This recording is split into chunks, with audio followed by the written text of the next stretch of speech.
Thanks for still being there. My case. Entrepreneurs without wisdom. You find so many young Nigerian entrepreneurs brimming with fresh ideas. Everywhere you go, you can see the abundant talents in different spaces. Big ideas, big accomplishments, smart CVs, suave guys and babes, sharp three-piece suits, shiny automobiles. But it's appalling that many appear to be into entrepreneurship for the optics. No long-term sustainability plans, nothing solid as a backup, just sound and fury. Hey, in the last 1 year, over $200 million has been lost to the failures of startups. After raising funds, they suddenly bottomed out due to a number of issues. They include a lack of proper planning, macroeconomic issues, funding delays and insufficiency. Hostile investors, name it. Okra, a fintech startup, raised $16.5 million but returned $4.55 million to investors and shut down due to regulatory delays, macroeconomic instability and severe funding drought. Others across fintech to education, health, hospitality, media, etc. include Pivo, LaserPay, The Peer, Bundle Africa, Zazu, Juvelin, Edukoya, 54 Gene, Chop Now, Okada Books, and they all slipped away quietly. Remember Heritage Bank too? There are many others yet undocumented. This case was prompted by an online feud between a hardworking young lady who is into agro storage and logistics and an investor from whom she got 20 million naira. From the farmer's narration, she apparently didn't conduct due diligence or involve professionals before accepting the money in 2 tranches. As time went on, she alleged that the investor tried to take over her business. No formal agreement specifying terms and conditions. The story seems to say they've now been to the police and are now in court. The case has also landed on social media with the startup owner and the investor releasing receipts of their transactions. Tons of comments continue to pour in as either side, try to keep their own side of the business. My verdict: in whatever you do as an entrepreneur, take note that you need sound advice and support from professionals, lawyers, accountants, auditors, tax consultants, business development advisors. You also need street wisdom to navigate the turbulent and unpredictable Nigerian business environment. Before you collect funds from anyone, do your due diligence. Nobody will invest in a struggling venture. It's when the soup is getting done that plates and cutlery start rolling out. Like the Holy Bible says in Proverbs 4:7, wisdom is the principal thing, therefore get wisdom. And with all that getting, get understanding. Juror Evans just last week was advising us that every graduate has to go and do MBA, Masters in Business Administration. Yes. So that advice just comes to bear in your case this week. But then again, who is teaching the Nigerian graduates this sense that you are put into this your short case?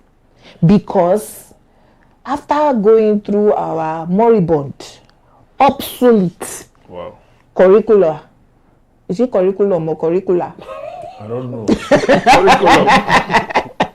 You graduate and then start swimming the tide in the ocean of difficult business terrain. Vice President Oshibajo had this thing under him because they said he was in charge of the economy. They said ease of doing business, where he put Dr. Jumoke Alawode-James. Yes. She's now Minister of Trade, Industry and Investment. God will bless you. And we see her, here and there, but we're not seeing her impact.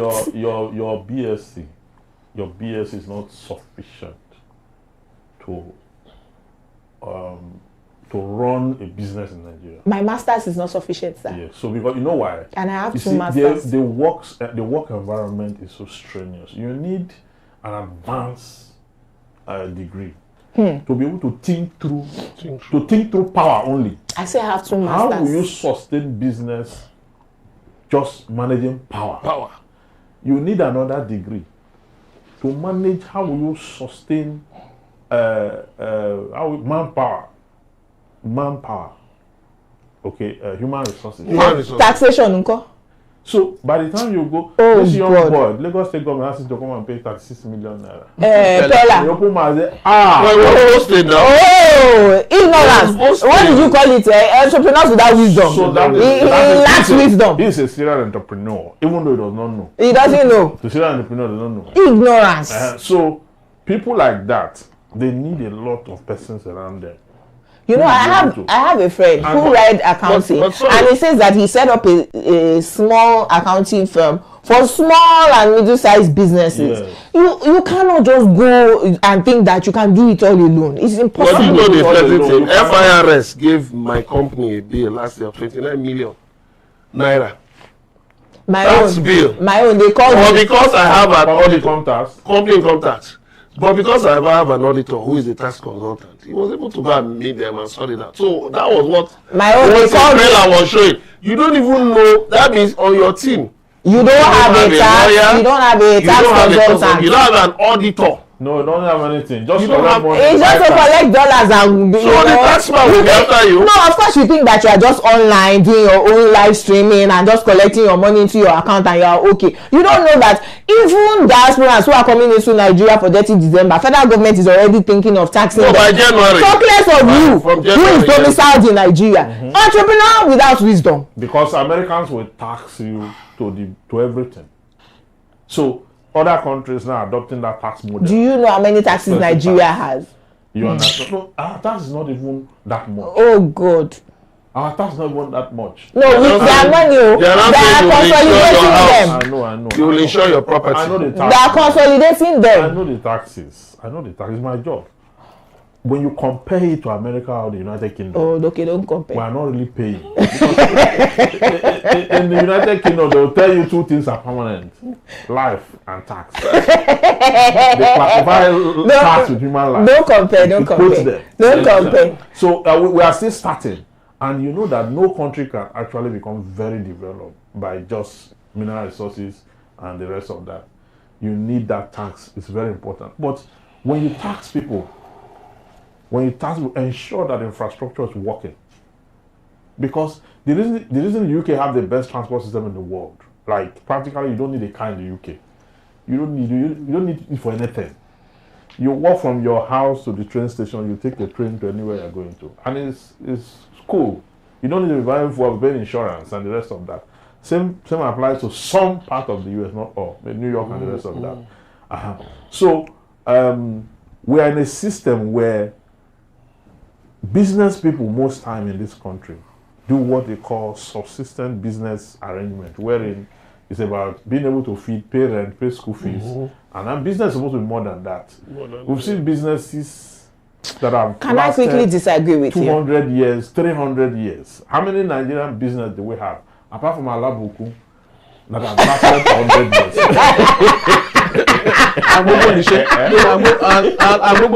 I think that let me let you go before I disagree with you. I think that for entrepreneurs, it's very important that we let them understand why it is important to go back to the basics.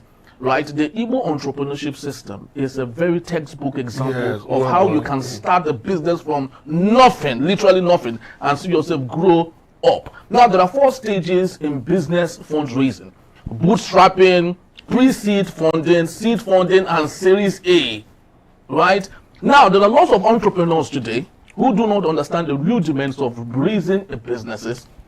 Rather than have themselves stay put in bootstrapping continuously, maybe for years, before they now move to pre-seed funding.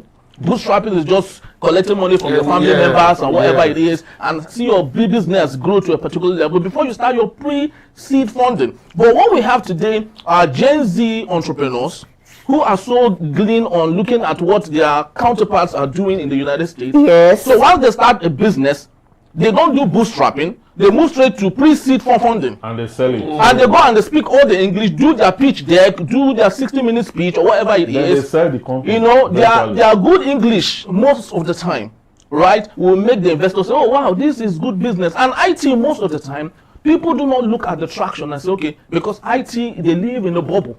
It's always believed that the business will grow, it will grow. Yeah. And most of these entrepreneurs come with this IT, ideas. And that is how the investors come in most times the inventors get burnt, which equally affects the business at the end of the day. So I think that it's important that we go back to the basics, understand the importance of bootstrapping, do it, remain there, then allow yourself to grow organically. Two things quickly. One, I want to quickly disagree with Juror Evans, where he said, young people doing business in Nigeria. Number one, when the government itself is not helping, the policies are not helping, just even give us 24 hours power and see what young people can do. Secondly, when government is so detached from the people, right, and there's that government is there so that we help ourselves. Government is about the people. We form government so that we can empower ourselves. I cannot build a school, I cannot build a hospital. We come together, put our taxes together and build infrastructure. A country like Nigeria that has at least 4 natural resources underbelly each state, just times it by 35 or 36, whichever you want. There is no state in Nigeria without one kind of resource. You cannot compare us to countries that do not have any, that depend on taxation for them to be able to form governments. Do you understand what I'm saying? So it's either government is tapping all our resources and ensuring that they give us the infrastructure that we need, or they allow the people, each state, tap all our resources and we are then paying taxes to the federal government because we are tapped. So we cannot have gold that is being mined illegally in one state. Then you have crude oil that the government is mining in another state. And then all of us are asking that federal government to say, come and provide infrastructure. Young people who are, if we use that one boy business model, where if my father is into macroeconomics or is a goldsmith, just using those two different examples, I'm trained in that family trade, and we then mine whatever it is that we have, be it gold, lithium, uranium, whatever it is that you have in your own area, in your father's land, you mine it, you sell it, export and whatever, and then pay tax to the government. Or if federal government says all land belongs to government, they come to do the mining, and then they build school, build road, build everything. I even pay you welfare that we are taking your resources, this is your own portion. Every month we'll be giving you 100,000 to 200,000. That's how government ought to work. But you cannot say that federal government is too lazy to tap all of our resources. We are only focusing on crude oil. Then the young entrepreneur who you have not also properly educated, because our educational system has gone down the drain, you are now expecting him to know what to do. No, see. And then say taxation is the only way. No, it's not true. Okay, you know what the one boy, the Nigerian entrepreneur should endeavor to do. Because this same one boy model, which has succeeded a lot in raising a lot of people, also have failed in several ways. True. It has failed in creating transgenerational wealth. It is the like of God is good and young shall grow, and that are trying to take it to hit the transgenerational level. Second generation. Because none of the one boy business has lasted for 100 years. True. Now, let's go and look for who are the people marketing and distributing Alabuku. I saw Alabuku in the UK. You understand? Value. Now, hold on. You see because that business model has been there for over 100 years. Value. I think it was 1925. Value. Now, I'm not saying. Just sell value. Let the Nigerian entrepreneurs, somebody can assemble them in a hub. Let's go and look for Jimovia. Look for that person or the person who developed the marketing strategy for Alabuku. What do you call it? This all this St. Louis sugar. And yes, St. Louis or King biscuit. It's already seen in the market. It's seen in Ibadan. You know. It's seen in Ibadan. NASCO is this? It's still in Ibadan. NASCO is there now. They are in the north. So these people who develop this model, the current entrepreneurs must learn from them. No, so it is about that. You know, I say all the time that the worst thing you can do to a bad product is to market it. It's about having value. Once something is valuable, there are people that are not seen. No, people will market. That's one level. People will market what is valuable. Value is one level. Marketing is the second level. Another level is visibility. Visibility, that is so to true. break. Can you sit down? You just notice that you have a product like this. Let's use. There's also management. So let's use if the thing may have value, and then there's mismanagement of the company. Yeah, that's what I'm saying. This Ariel detergent now. I went to the UK, I saw Ariel. I went to America, I saw Ariel. I went to South Africa, I saw Ariel. They are from UAE now. Is it not Unilever's that Do you does understand? Ariel? Yeah. It's Unilever's. It's an international company. That kind of model. You see, because the truth is that Nigeria is happening to Nigerian companies. Evans are begging. but people are still breaking the The movie there was one that created the platform. Don't use banking. Don't use banking. Banking. Excuse me. Unlike First Bank, what was First Bank's old name? That unlike them, that they were using the money that you deposit to them. They will use it for farming and things like that, and then they give you profit. My money has been in Zenith Bank for 100 years. There's no profit on it. You know why? Because their own is just to be charged. Banking is easy money. So put your money in a money market. I started carrying, even me, I don't need money there again. If you go to my account, it's always zero naira now. Put it in a money market. Oh, when there's a piggy vest and cowrie wise, why? No worries, Zenith is also good. I hear you. And that's where we'll leave it today. Join the conversation across our social media pages at Enterprise TV 7. This is the Middlemen. See you again, same time, same place. Goodbye. Middleman. People, the elections are around the corner. Before you know it, it will be 2027. But before then, for you to partake in the election, you must have your voter's card. And for you to have your voter's card, you must register. INEC has rolled out the drums. We call this program Continuous Voters Registration.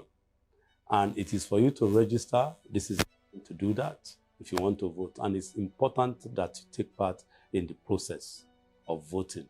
Just go there, give them your name and your address. That's all.